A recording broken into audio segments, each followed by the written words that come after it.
Let's stay on that and what it means for Nigeria. Talking about oil now, we have joining us for this conversation the Assistant Vice President, Economic Research with Financial Derivatives Company, Dr. Ifeoma Nwokolo. Dr. Nwokolo, good morning. Welcome to the program.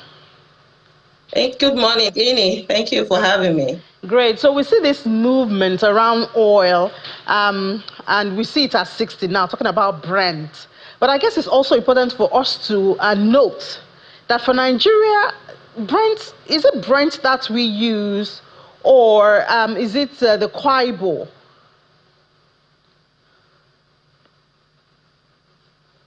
Hello, Dr. Nwokolo.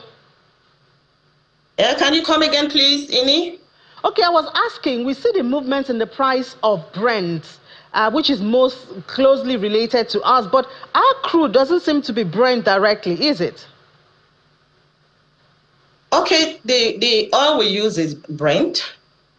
Yes, that's what we use. And at this point, we have seen that it reversed itself to $60. For the past 3 days, it's been trading at $59 per barrel.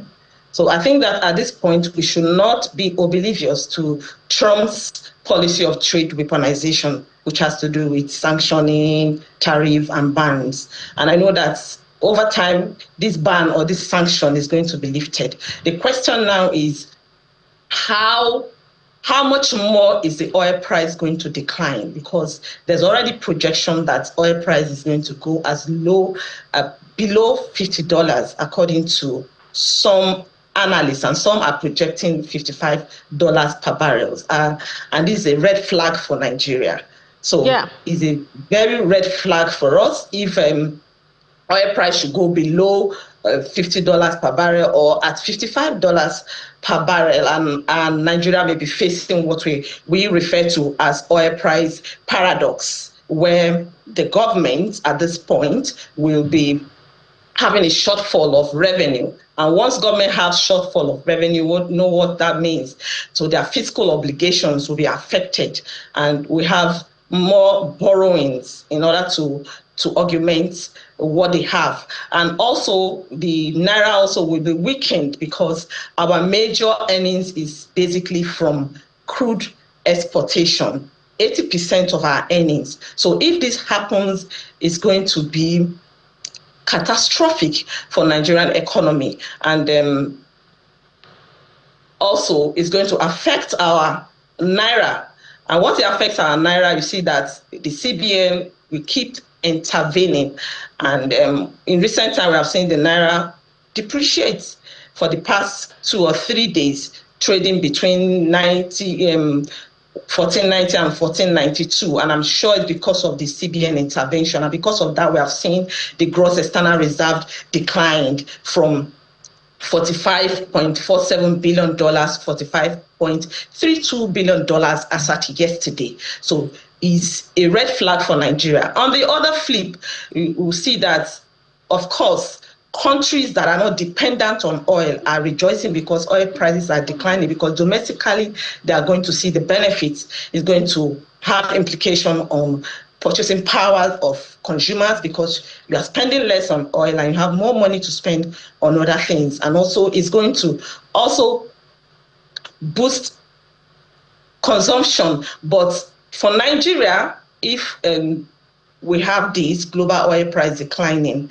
there's possibility that our domestic PMS price, oil price, will also decline. But it is dependent on two things. One, if we are refining domestically, and two, if our Naira is stable. And of course, once there is a depreciation or there's a decline in global oil price, of course, that Naira will weaken. And because Dangote, who is refining locally, is buying a Naira fine, but equivalent of dollar. So it has to change. Dr. Nwokolo, before you go further along that line, I'm just curious. We have seen, as you noted, the movement of the price of Brent in recent days. Then why do you think that, the MTEF was just approved some days, I think 2 days ago, but the benchmark for price of oil there is $60, And we've already seen the projection that most of next year we're going to have decline in the price of crude. So why do we, I mean, that's how we put $75 for this year's budget as the benchmark for crude, and we see what happened. So why should we have $60 when we know most likely we're not going to hit $60 most of next year? So I think this year budget is realistic compared to last year, because last year budget, you cannot be saying oil price at $75. That is very, very unrealistic. And you see oil price hovering around $59, $60 at this time. And for next year, I think the budget for next year is looking at $64 at this time. I think that is even more realistic. But we know that oil price may go below that.